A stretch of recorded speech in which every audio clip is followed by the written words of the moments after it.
So, welcome to Meet the Author. It is so good to be here with you on this lovely Friday after the Thanksgiving week and getting ready for the big holidays that are coming up. Um, Lysandra, always good to see you. I think we have a dinner coming up. We're going to get together next week. And I want to thank you for being the connector to Mo. So, as you guys know, whenever I have somebody on this, there's always like a little story about how this all came to be. So, in February of 2025, we have a group called Read and Succeed. So, we pick books that will help us as business professionals, and we actually do it through National Speakers Association. As speakers, be better business people, be better speakers. So, one of the books we selected was Mo Bunnell's Give to Grow. So we read that in February. We loved it. Awesome. Moving along. Lysandra says, "Hey, I met this guy who would be a great guest on Meet the Author." I'm like, "No way. I've read the book. It is awesome." So I'm getting ahead of myself by doing that because we're going to formally introduce him. But thank you, Lysandra, and thank you, Mo, for making Mhm. this happen. So for those of you who are first timers to Meet the Author, whether you're watching virtually or you're here with us live, Meet the Author has been around for 12 years. We meet in person at the Pyramid Club in Philadelphia on the 52nd floor. It is amazing. And then we also do virtual Zoom sessions, such as today. We've been doing them ever since COVID. And what's nice is we can get authors that don't live in the Philadelphia area. So we are number 4 on Philadelphia Business Journal's best business networking list. Number 4. And even the Mm. networking that happens in this virtual setting is amazing. So you will make a friend. And you will make a friend because we have a chat room ambassador who is my co-producer, partner in crime, Lysandra Cheatham. Tell us about you, Lysandra. Sure. Welcome, everyone. Happy Friday. I am joining from chilly Philadelphia today, and it has been my pleasure to support the Meet the Author virtual experience, engaging everyone in the chat room. So please feel free if you have questions, if you have comments, if you have reflections, please pop them into the chat. We'll go ahead and elevate them in this discussion as well. So I'm really excited to support here. I am a little bit about me. I am an eager and enthusiastic learner. My day job, I'm in management consulting with a boutique consulting firm called Havier. We have a behavioral science approach. But outside of that and within it, I just love to learn, and this is a great space to learn and make connections. So welcome, and I'm excited to be here. Always good to have you, my friend. So we've got some cool stuff coming up, Lysandra. We've got January 9th. Amber Watts will be joining us. Her book is called From Onboarding to Everboarding: Redefining Employee Development. So, whether you work in HR or training, or you have an organization, or you are a consultant wanting to help an organization, Amber is a rock star. You will really, really love her. That will be at noon on January 9th. February 26th, we're going to be in person at the Pyramid Club. We have an inspirational evening. So it's called Voices of Inspiration, an evening with transformational authors. We have 3 authors.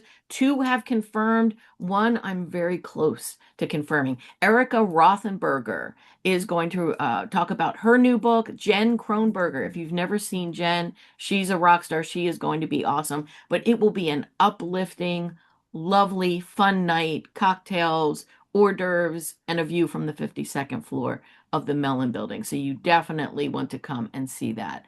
Now, I believe, have I forgotten anything, Lysandra? I think I've checked off all the boxes.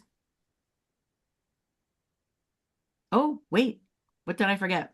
I just dropped some links. If you want to get more info about Meet the Author and stay up to date about Meet the Author and what's coming up next, just check out the links in the chat. Yes. Thank you, Lysandra. And I saw somebody say, I love Read and Succeed. If anybody wants more information on Read and Succeed, I'll plunk some information out there. We get together every other month and just read a really good book and talk about it. And it's wonderful. And it makes me read the books I buy. I buy them, I stack them, they collect dust. If I have accountability, I read the book. So, all right, our guest author today. is one of the sharpest minds in business development, but what I admire most isn't his strategy, it's his heart. His book, Give to Grow, turns the idea of generosity into competitive advantage, and we're going to dig into how that works today. Mo Bunnell, welcome to Meet the Author. Thanks, Teresa. Yeah, I'm excited about helping people today. And hey, if everybody like Eric and Lisa and Lysandra, if you can pop on video, all the better, because we set this up specifically. So it's not going to be like a webinar with me and PowerPoint. We're going to have a discussion. And if we can all see each other, we don't care if you've taken a shower today. We don't care if you have a baseball hat on. We don't care if you have a big salami sandwich and you're having lunch. That's all totally fine. But if you can be on video, that'd be awesome. Cool, cool. Well, I've got a bunch of questions for you today, and I know you've got a lot of content that you Better can go share with tell. us. So we're going to squeeze this in. But before we dive into the book, what is something that's not on your LinkedIn profile Mm. that shaped how you see relationships or generosity today? Something not on your LinkedIn profile that shaped how you see generosity or relationships today. That's so good. Teresa, you know a great interviewer when they ask you a question, you're like, damn, I'm not sure that's really good. You know, I definitely not on my LinkedIn profile. So I grew up in this town of Indiana of like 80 people, like legitimately 80 people. We had a two-way stop sign, not a four-way stop sign. That's how small it was. And when you grew up in that area of the country, your neighbors aren't generally like I live in Buckhead in Atlanta now, in the middle of town. Like if we live next door to somebody for like 3 years, that's a long time. People are in and out, they're transient, even though it's a nice neighborhood, all that stuff. But man, when you're in Indiana, you don't just live next to each other for like 3 years. You're potentially living next door for 3 generations because your kids grew up Yes. together. So what is interesting about that is if you're driving down the road and you notice somebody's fence needs mending, you just do it. You might not even tell them you do it. You just noticed it, you got out and you fixed it and you move on. And there's something about that area of the country where you're sort of all in it together and you're always helping each other. And by growing up in that environment, until I went to college, I just had this almost multi-generational view about how generosity is always the right move. And a lot of people just don't quite understand that. And when you put helping others at the forefront of business development, so the idea of helping, not taking, of giving, not getting, that's where all the magic is. That's where things get unlocked. I think people get that at a high level, but it's the how to do it when you're really busy. It's the how do you lean Yes. in? How do you help? Those are the things that we're getting into today. That's where the secret sauce is. Awesome. Awesome. So let's talk about Give to Grow because not everyone has had the pleasure of reading the book. For Yep. those new to your work, what is the central message of Give to Grow? Yeah. So I'll even share my screen a couple times today and show you just some Okay. real simple images. One of the first elements of Give to Grow, so the four sections of the book, the first section sort of ends with this image. We actually not only have won a bunch of awards for the writing and the content, we actually won one award for the graphical design of Give to Grow, which I think I'm most proud of. That's So cool. it's really cool. I didn't know there were awards for things like that. But it's big facing pages of book like this that really make it easy to read and large font. There's something interesting like on every page. This particular image, we put a lot of thought into not just the words, but in the design of this. How do you do this in a book format? And the central idea of this is whether you have an external role and you're building relationships to win work, like actually have commercial success, or whether you're a senior leader internally and people pay you with their time, not necessarily their money. Say you're a CHRO, a CIO, a CMO, a CFO, whatever. No matter what your role is, as you rise up the ranks, your ability to have a positive impact on the world isn't just doing the work. Is it you're likely everybody in this call is likely a deep technical expert in something, whether your clients are internal or external. But at some point in your career, the rest of from that point forward, your partner in a firm like Lysandra at Havier or or you become a C-level executive or maybe an SVP, at some point in your career, the rest of your careers hinge upon your relationships and your ability to shape the agenda externally or internally. And that's what we call winning the work. And the key element here is what most people don't understand is it's sort of a what got you here won't get you there thing, where doing the work, learning the technical expertise has a certain mindset and moves around things that aren't just different, they're actually the complete opposites of the shaping the agenda or the winning of the work activities. So just a couple quick examples and we can discuss is like clients respond when after you're hired, after you get the mandate, after you get the yes, clients are always going to respond to your needs. Might be slower than you want. Their deadlines slip, yours don't, but they're going to respond.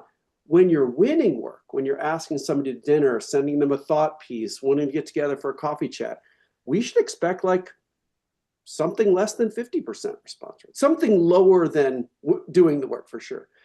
And if people don't have this change of mindset, then it can be so easy to quit before we start, to overthink outreach, to feel like we're a failure when somebody doesn't reply right away because we wanted to ask them to dinner. But actually, if we switch that, if we have the mindset of, hey, I'm going to get 2 out of 10 responses on this outreach I'm doing right now to catch up with people at the beginning of the year, find some ways to be helpful. 2 out of 10, 3 out of 10 is fantastic. Yeah. It's 3 meetings you wouldn't have had if you didn't ask for 10. So we've got to have completely different mindsets and moves. I'll give you one more example we'll discuss. Emails. If we need 7 things to do the work on the mandate we've already said been approved for, man, it makes sense to have a long email, put that in one place. When we're winning the work, we like to think emails should be 50 words or less. 50 words or less are what fits on one screen in Outlook on a phone. So we've got to get our messaging down to really short and sharp, show the value, make the request, make the offer of helpfulness, whatever it is, and move on and send another one and another one and another one. And there's just, again, completely different mindsets and moves. So I'd actually like ask the group, what else do you see on this page? Like Eric, as you take a look at this, what do you see as some of these differences between doing the work and winning the work, or executing on the mandate versus getting the mandate?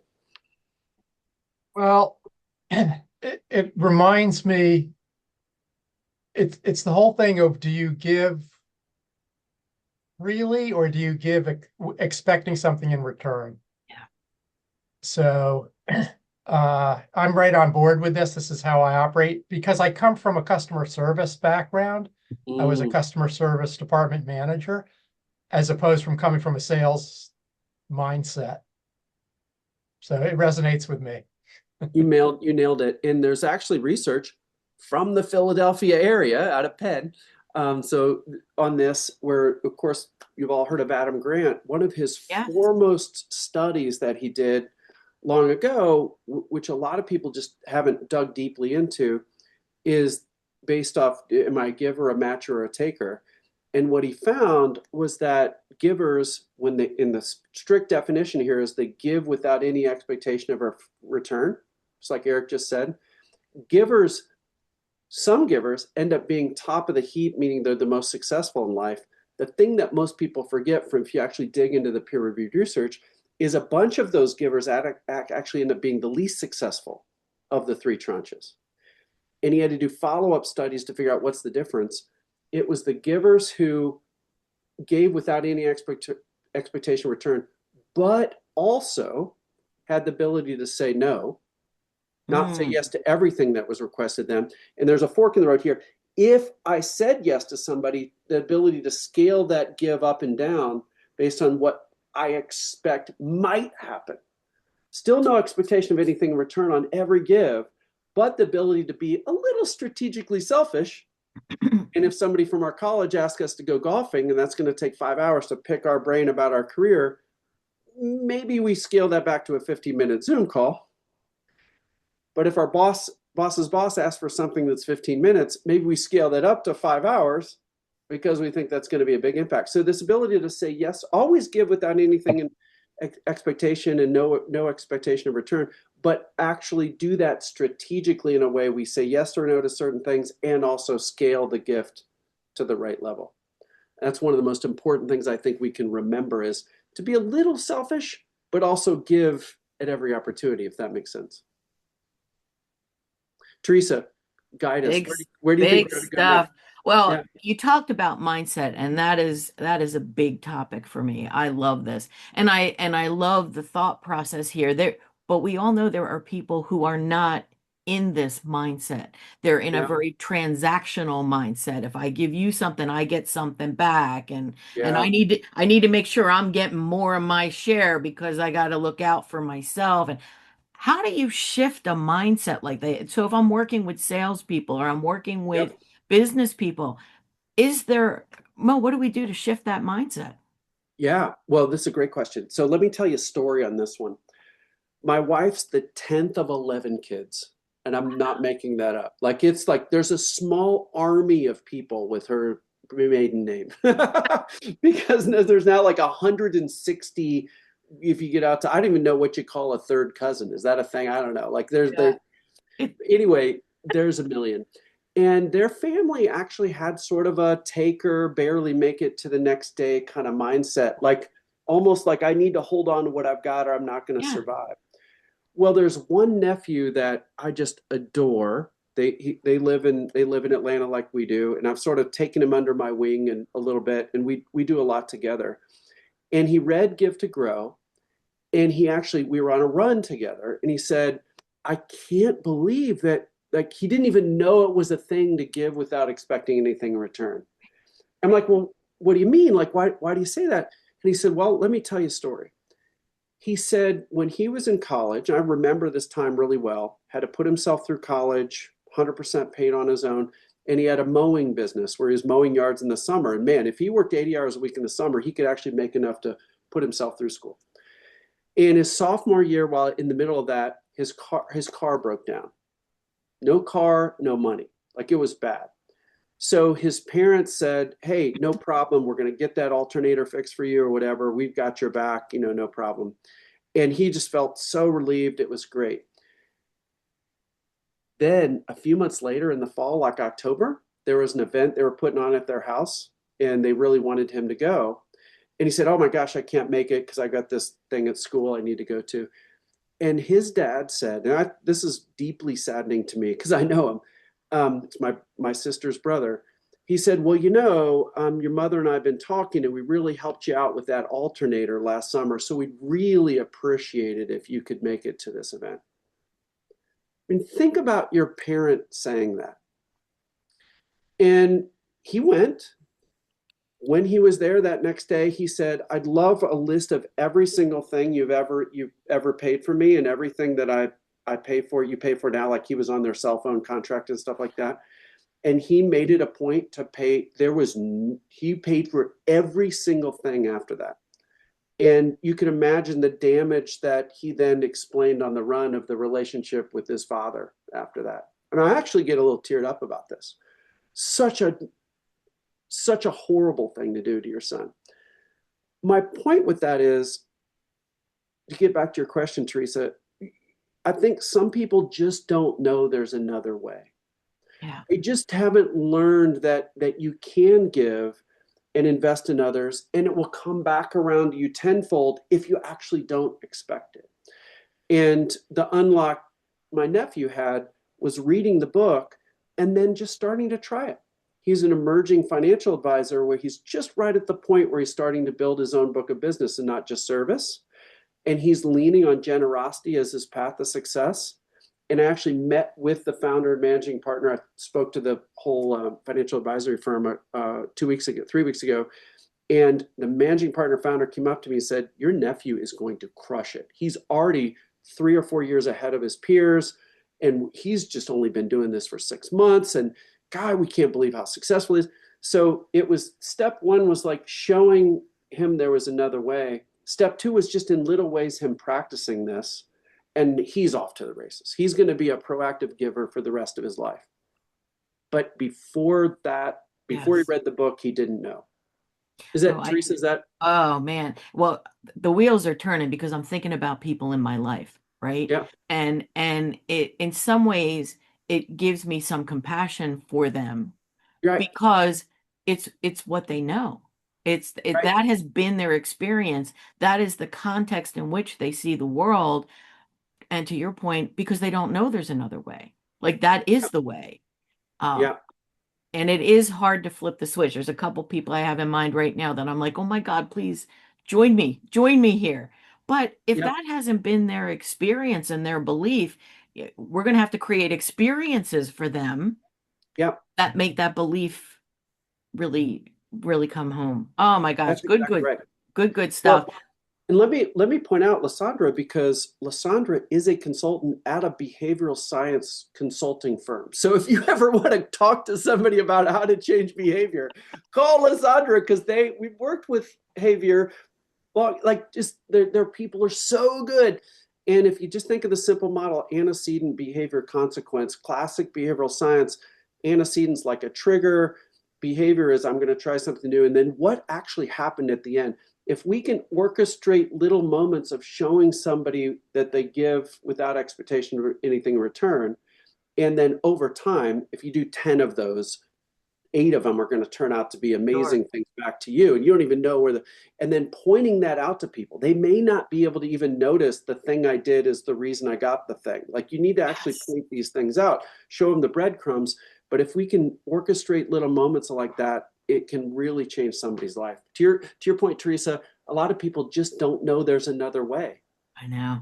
because they were taught to be takers or whatever. That was the models they had. I tell people it's like a boomerang. What you put out comes back. Yep. And I can't spreadsheet this stuff for you, but I know it because I'm living it. I'm living putting good out and good coming back. Not that bad doesn't come back every now and then, right? Yep. Sometimes. I mean, it's life, but well, the book has so much packed in it, and the system is known for being incredibly actionable. What is one tool or tactic from the book that Mm. readers can put into practice today? Something that Oh, yeah. immediately shifts how they build relationships. Just one tool or tactic.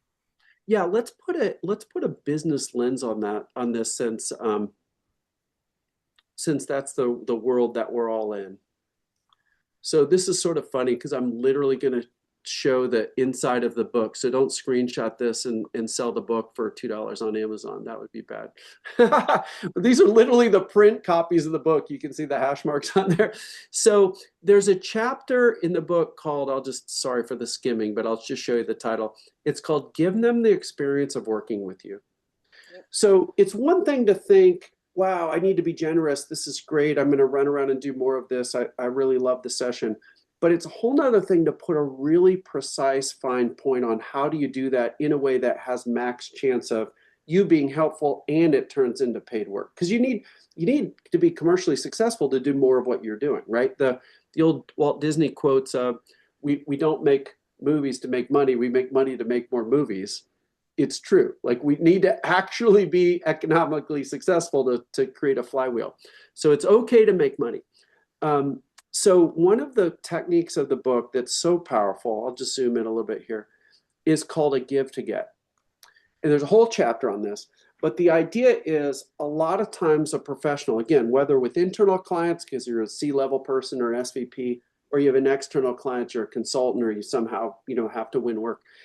A lot of times what people do is they'll have an introduction with the client, and maybe you've got a PowerPoint presentation that says, here are our clients and here's the things we do and 3 testimonials at the end and that kind of thing. The problem with that type of initial meeting, while some of that's necessary, is it's almost like trying to get married on the first date. It's almost like going, hire me for these big things, right? Because a lot of your times your case studies are going to be the biggest, coolest things you've ever done.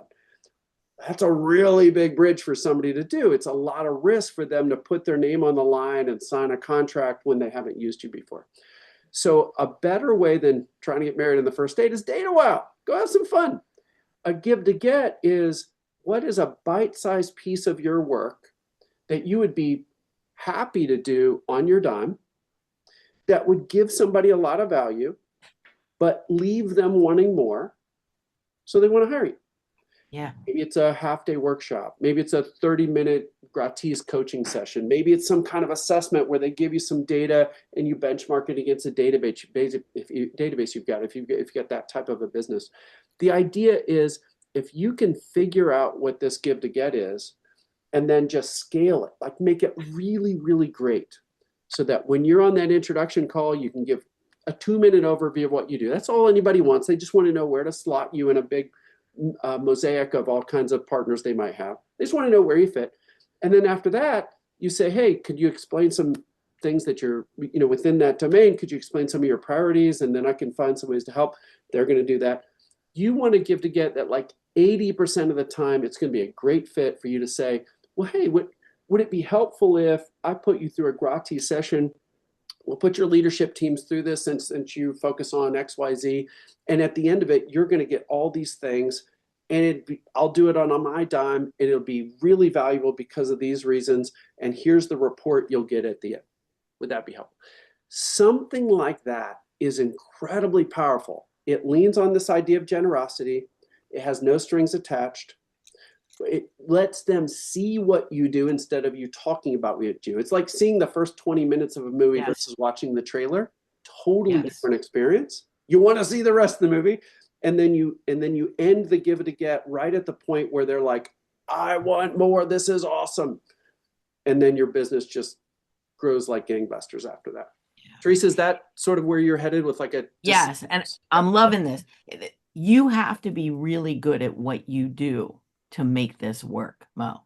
That's the caveat here. Like, you need to be a rock star so that when you do give that pro bono for free thing, that they are very inclined to bring you in because but I love this. I just did this. I just did it last week. I'm feeling good about it, man. There's it's a nonprofit that had an issue with one of the employees who had behaved badly. And she doesn't have an internal HR department. So one of her friends is like, you know what? You should talk to my friend Teresa. She does a lot of work with HR. So she puts her in touch with me. And I said to her, look, I don't want to take your money. There are things I want to do with you that I would love to partner on. Let me do this for you. You don't have to pay me. Let's talk about this. I'm going to coach you how to have the conversation. I'm going to give you a documentation. You can just go through and write it down, get her to sign it, and that will make you whole. Oh, well, I can't take this and I'm like, no, because literally, Mo, it took me no time. It was a coach the coach. Here's a form to sign. You're good. I said, run it by your lawyer if you want to be, comfortable with it. But just take this. You know what I'd love to do is when you guys are ready for a team retreat, let me take you on the team retreat because we're going to do some good stuff there.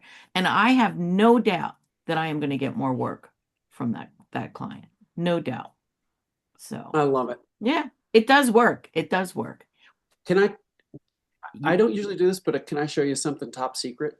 No screenshots. No screenshots. I realize that's ridiculous for me to say that. I'm lathering it on pretty thick.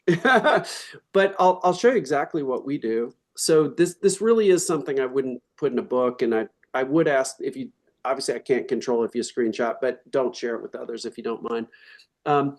We created a little 2-page business model, our whole team. There's about 20 some people on the team. And this is our whole business model on 1 page. And you can think of your business with these lenses. And I'd love to write a book on this someday. I'm a little burnout on writing books right now, but at some point there'll be a book on this. And the idea is that you can grow a business by unlocking limiting factors. And I really think that's almost a better way to look at growth than thinking about growing. I sort of feel like there's 100x the amount of people that want to hire us right now. The problem is they don't know about us. In other words, the enemy isn't a competitor. The enemy is obscurity. The enemy is somebody not knowing you exist. So how do you unlock limiting factors? Well, one is your solution has to be really good. I feel like that's the base. That's why we've got it on the bottom. Our definition is if you describe your solution in 3 minutes, it should be clearly differentiable from others. Once you got that licked, now you can look at these 3 steps on the top. We call marketing pre-BD because sometimes marketing gets a bad name, sort of like marketing fights with sales and but the words pre-BD, not only does it rhyme, which is handy, but it sort of says it should lead into business development. So I want our pre-BD to be so dang powerful that people are predisposed to use us before they know us. I want to add so much value in the marketplace through LinkedIn infographics. Follow us on LinkedIn. By the way, every day we put on a LinkedIn infographic on business development. We've got a new AI tool. It's like talking to us 24/7. It's 100% free. You can log in on our website. It's literally like talking to one of our team members because we've loaded 4 million words of our content into it. Our podcast, 600 episodes, our books, YouTube channel, social media, like all these are set up to help people find us and love us. Here's where I wanted to go though. Once somebody like fills out a web form or there's a referral or introduction or whatever, our whole first business development meeting, we've got a rule that if we have a per 30-minute meeting, we would like to make at least 4 or 5 offers of helpfulness per 30 minutes. So I'm looking to say, would it be helpful if? Or what most of our clients do next is, or what I'd recommend we do is, or I really love that phrase, would it be helpful if? And then this list, we literally have like this printed out in front of us. What are different things we can offer to be helpful? Well, you can set up the next meeting because there's something to talk about. It's a cliffhanger. There's something unresolved that'll be resolved in the next meeting. We can sign them up for our free email list. These are the names of them. We can actually send, we're a training company. No other training company I know actually sends the actual materials to people if they're interested. They always like keep them behind some kind of NDA. Yeah. We're like, no, we send them to, we want you to see how robust these are, right? So we actually send them to people. 6 times a year, we have a public training. There's one next week where 20, 30, 40, 50 people will come to Atlanta, 2 people from this company, 4 from this, 1 for the, and we'll pool together a class that goes through our 3-day marquee class.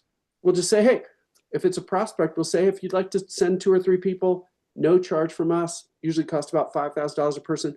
We'll waive that for you. It's a $15,000 value. Please come. Like we actually put a dollar amount to it. So make introductions, send them we've got a team launch guide for Give to Grow. They might be able to scale, send the excerpt, offer a marquee summit that we do every year.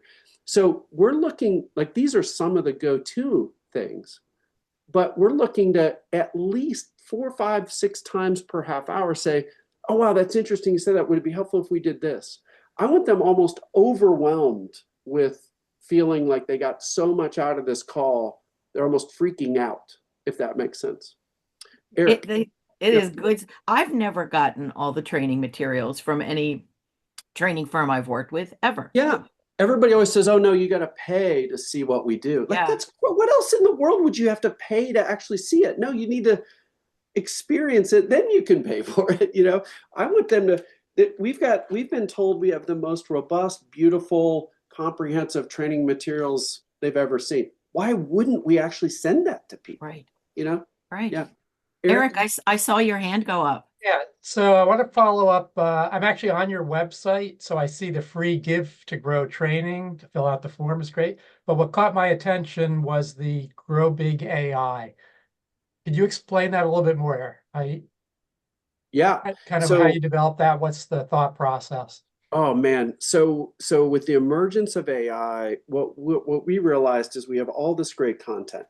We have about 200,000 words in these materials, another 100,000 in our leader training, 40,000 in Give to Grow, about 630, 40, 50 podcast episodes. When you add it all up, it's around 4 million words of content.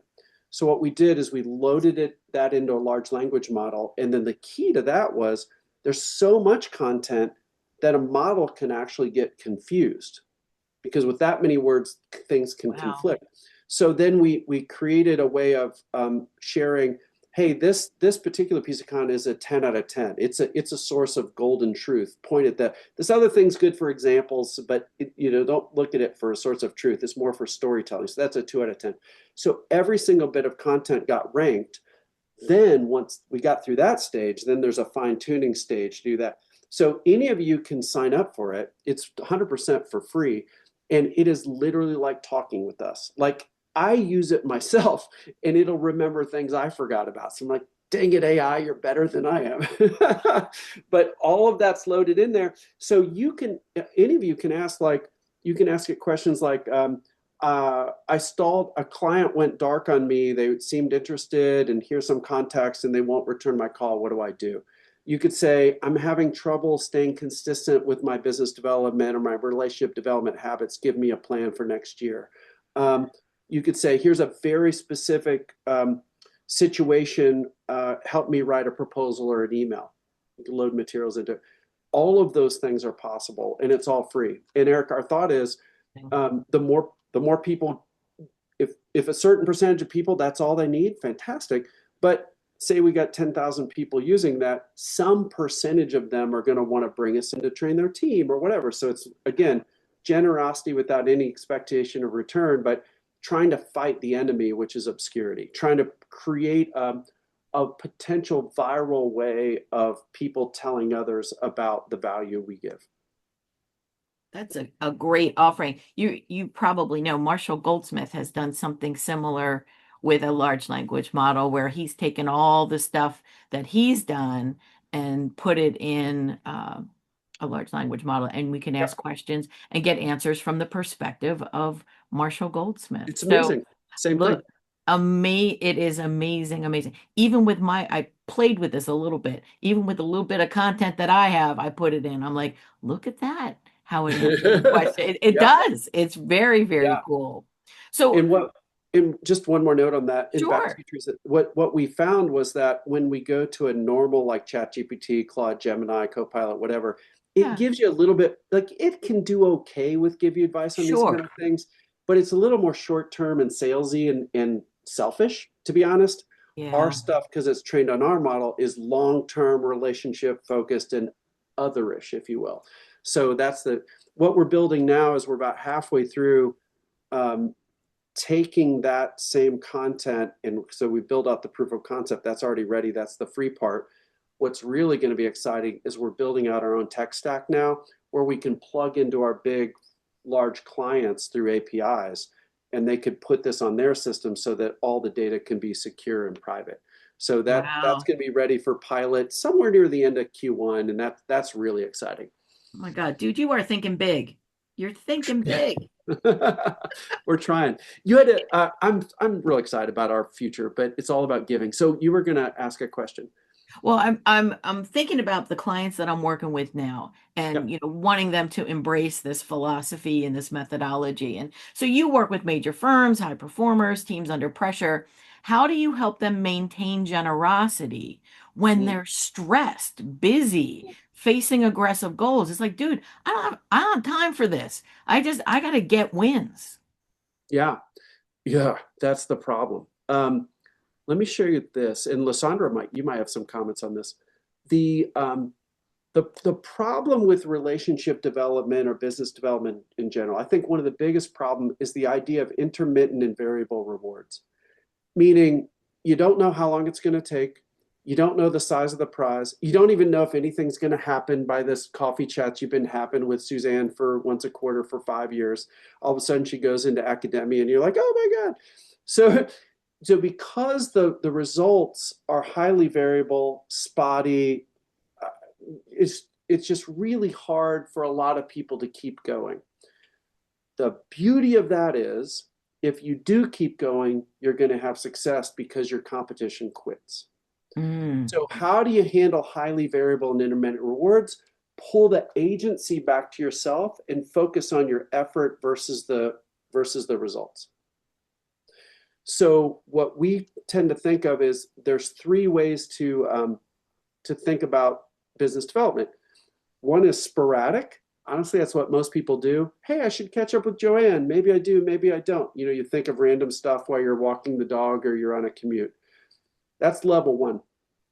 Level two is sprints. These each start with an S. So sporadic, and then sprints a second. Sprint is you get fired up from a session like this. I'm going to reach out to 10 people this week. This is going to be great. Better than sporadic, but the problem is there's an end date, and then you grind to a halt. You get busy, and you have to spin everything back up again on June 13th or whatever. The best is to think in systems. I'm going to reach out to one person a day before I start my doing of the work, and I'm going to do it every day the rest of my life. That's the way to go. What you Yes. do there is you're pulling the agency back to yourself. what I'm showing here is just one of our graphics that we put new one every day on LinkedIn. This is one of them I really liked. And the idea is if I can focus on the inputs and I continue just review, refine, the outcomes come and I create momentum, that's interesting. And all these four pillars, inputs, focus on the inputs, drives the outcomes. You don't blow in the wind of whether somebody replied to you or not. Just focus on sending the next outreach. Be helpful. The system beats hustle. Progress fuels motivation. There's a lot of science that shows you don't just like think yourself to motivation, but actually doing small actions creates motivation.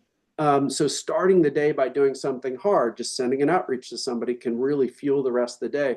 And then visibility. Somehow, some research out of Michigan I stumbled onto in the spring. It was done years ago, but it found what's in our visual field, what we actually see isn't just an input to decision making, it's actually the beginning of decision making. So a little post-it note on your wall or your computer that says, reach out to one person a day. Or having a list of you'll see this in the book, there's a place to write down your most important, your relationships. Having that sit out on your desk. Just sit it on your desk. Here's the 10 most important relationships. You'll actually find yourself investing in them more when you can visibly see it. So anyway, there's some other things here, but the idea is agency is all about the effort. And what's so easy is for all of us, me including, to do is to like blow in the winds of what the most recent result was. Oh, I sent 5 emails and nobody replied. I'm a failure. I'm a bad person. That's easy to do. And it's just not true. Pull your agency back to your efforts and what you're actually doing, and leave work with your head held high on the day that you reach out to 5 people and offer helpfulness, and don't worry about much of the results. It's the person that just keeps doing that has all the success. Good tips. I also encourage folks, like, look at the wins you've gotten and what got you there. Love Like that. nothing, right? Nothing's quick and easy. I can tell you there have been wins that I've gotten after 10 years. We built a relationship, we stayed in touch kind of loosely, but then there Wow. was a need, and because I was top of mind, I got the call. But yeah, that's the encouragement I give salespeople. Think about the wins you got. Where'd they come from? Yeah. It wasn't just a quick response. Yeah. So what is a recent example of giving that surprised even you? Something where the payoff was unexpected or deeply meaningful? Mm. Teresa, you're really good. I'm sorry. I've, Um, I've, I've been writing these questions for 12 years now. yeah, that's really good. What comes to mind is something more family oriented. My daughters are in their 20s now, and one, Lysandra, you'll love this. She's getting her PhD in positive psychology at Georgia State. Yeah, really Nice. cool. And she had dyslexia. She has dyslexia and ADHD and school. Well, I don't know how she got through college, but somehow she did. And now she's the one we didn't even know would go to college. Now she's getting a PhD. It's funny. But to answer your question, Teresa, our other daughter lives in Durham. She went to Duke, and when she brought her girlfriend home for the first time, I really like this person. Her name's Aubrey, and I was like, I'm going to invest in this. So they came home for the holidays 2 years ago, and I was trying to think of what can I do that would be really, really just memorable. So we like making our own cocktails. So we went back and I looked at this like database. It's called Paprika. You can put recipes in. It's like a recipe database. We put our cocktail recipes in there too. So I went back and found the 16 of our favorite cocktails we had ever invented. And we actually thought we'd get through all 16 in like a Sweet 16 kind of bracket format in one night. That was a horrible idea. We got too far. Let's say we got too far, but not enough. So anyway, over the entire holidays, we had this bracket where we were rating one cocktail versus another, and we got to the end. And we had such a ball over like a week and a half going through this Sweet 16 bracket and picking the number one cocktail. Poolside 2020 was the winner, and we created so many bonding moments. And then if I fast forward to last week at Thanksgiving, the word proposal was actually said in passing as we were walking through the kitchen, and and made a little bit of a joke about it. But I just sat in bed that night and I just thought, I'm so glad that I invested in that relationship 2 years ago, because we really they're both are so much better together, and it'd be really cool if it worked out. That is awesome. That is awesome. I It all have started with drinking too much. How about that for an answer? so Probably not. so many stories weave in a little drinking, especially in my Irish family. I can tell you many of them, many of them. Yeah. So, in a world where we're in like this hybrid virtual situation, so few connections happen serendipitously. Mm. So, what does giving look like in a hybrid and virtual world? I actually am real optimistic about that. You know, just this week, I've trained people in Japan, in Australia, in New Zealand, in all over the continent in Europe. And 5 years ago, even that wouldn't have happened. It wasn't that Yeah. long ago when we weren't used to these things.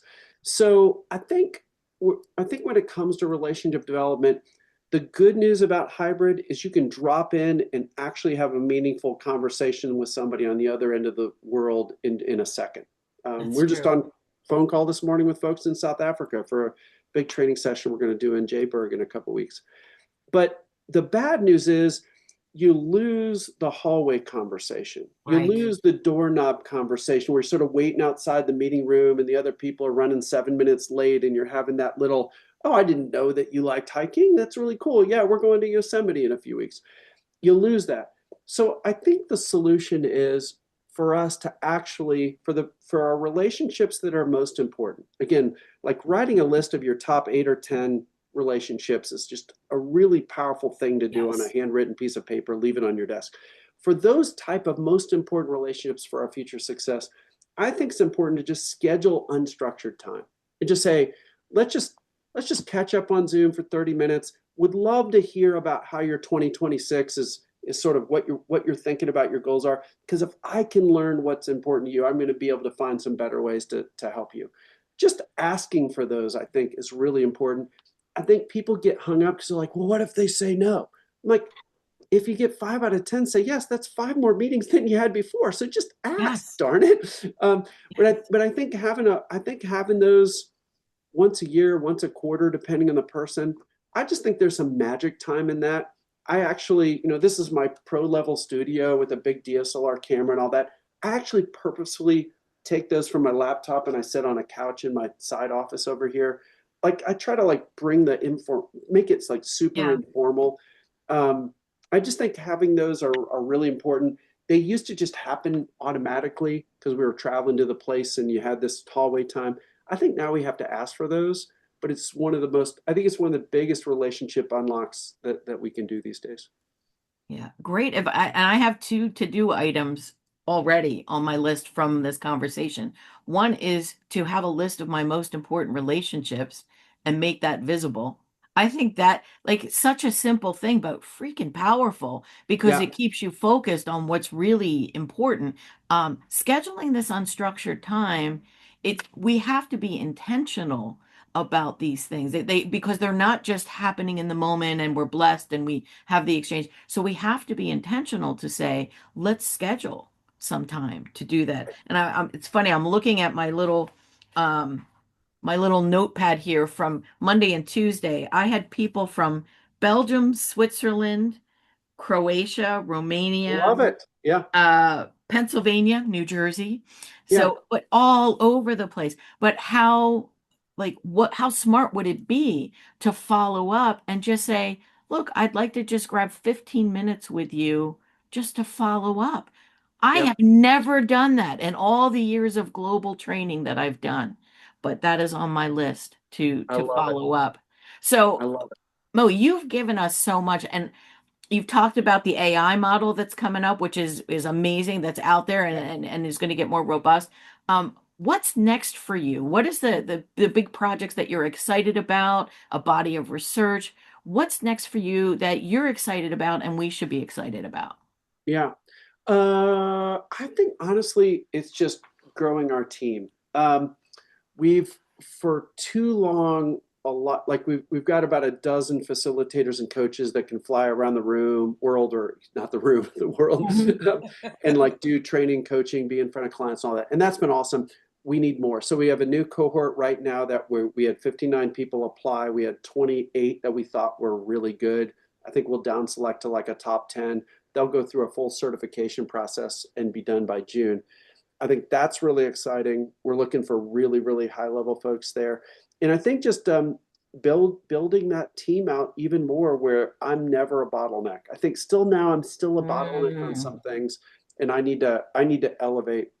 One of the well, first of all, I'd love to, I just put a section header in chat. I'd love everybody to type your number one takeaway today, and I think that's a good ending.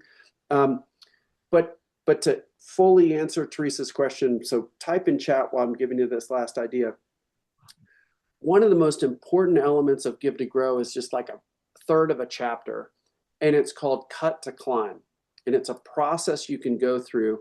And I can even share with you a visual that you can use on this. But the idea is that if you want to climb to a next level of impact, you have to, by necessity, take something away. It's a bunch of research that says we tend to solve problems by adding as humans and not by Mm. cutting. So I visualize my time and impact like a ladder. And if I want to climb to the next rung of impact, I actually have to take my foot off the bottom rung that my weight's on. And the way that you can do that, that's a metaphor, but the way you can do it really practically is I can share this with everybody, but just write down, this is a good time of year to do it. Write down all the activities that you've been doing, yes, you've been saying yes to in the past, but in the future, it doesn't make sense based on where you want to go. And Wow. how much would each of those save in hours? And you add it up. And my goal typically is to find 50 hours a quarter. That's about 10% of a normal work year. All of us probably work more than that, but if you work 2,000 hours a year, 50 weeks a year, around 50 hours a quarter is about 10%. So if you can find 10% of your hours a quarter, even if you end up finding five, you're lopping that stuff on the bottom. You're either eliminating, delegating, or automating each of those, and that lets you rise up for another level of impact. That is what the goal is. So, Teresa, to your point, what I'm excited about is building the team up so I can delegate some more and I can climb up to my next level of impact. Mo, I Nice. thought it was to Teresa's point of following up by putting the time in up front, doing the thought leadership, ungated content. You kind of have an informal permission to follow up. In other words, if you put the time in, people respect that and they're more likely to accept a follow up than if you're not doing that. Yes. I think that's right. I think that's right. A lot of times people will tell us like, "Oh my gosh, you give so much away." I'm like, "Yeah, we're going to give away more in the future too." Because it's like the It enemy isn't works. somebody's going to steal it. The enemy is somebody not knowing about you, and you got to find a Yes. way for one person to tell another person to tell another person. And like having Grow Big AI for free, imagine if it was $10 a month. Like that's not much, but we'd get one thousandth the usage or something. I'm way better off using it as a free device for people to find us. So Eric, spot on, spot on. These are amazing ideas, everybody. Um, Dave, love. It's been fun watching you nod along. The give to get a small win. It's huge. It's absolutely huge, and we can design these the way that we want, so they're fun and enjoyable. Yep. And I love your quote, the enemy isn't a competitor, the enemy is obscurity. Oh, that was a mic drop moment, Mo. I'm just gonna Ah, say I said that it too was early. Darn it. no, Yeah. but as a business owner myself, I'm like, damn, that is absolutely the truth. We know we're good at what we do. You're awesome at what you do. I'm good at what I do, but Yeah. people don't know us. They just I don't don't know know. us. And there are a gazillion people out there doing what we do. We're obviously the best ones. Let's just be honest there. But if people don't know it, it doesn't matter. So we have to find a way to build our brand, to get out there so people know who we are. I have so many takeaways from this conversation. I see Lisa nodding her head. The two are like, "Oh my gosh, we need a debrief session after this." So I am going to wrap up. And those of you who've been with us before, you know we have a short after party. There is a short after party. So if you want to stay for the after party, stay for the after party. We're going to wrap up now. But Mo, thank you so much for all of your wisdom and Thank you. oh my, I'm glad I carved out time after this to just ponder because I think I'm going to need it. I'm going to need it. So let's stop our recording here. I love it. Well, and just